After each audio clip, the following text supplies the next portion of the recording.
as the U.S. continues bringing troops back home from Afghanistan, veterans and advocacy groups are reacting to the end of America's longest war. Our Washington Bureau reporter Congressman Austin brings us reflections from the past 20 years and the next steps. Retired Marine Infantry Officer Kyle Bibby was inspired to join the military after witnessing firsthand the devastation of September 11th.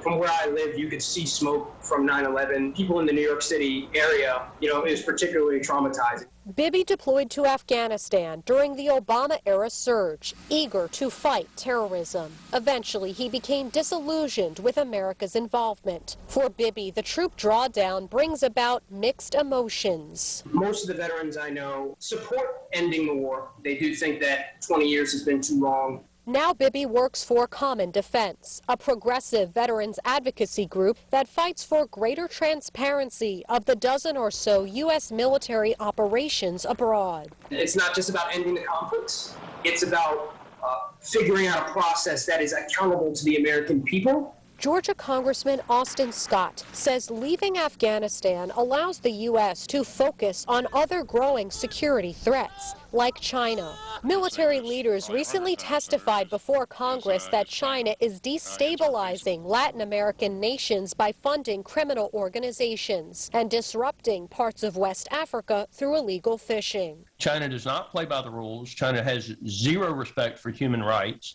And China creates a tremendous amount of disruption. Critics of the troop drawdown, like Senator Lindsey Graham, say leaving now is a mistake. He says, quote, conditions are developing in Afghanistan for a reemergence of al-Qaeda and ISIS, which will directly threaten the American homeland and our allies.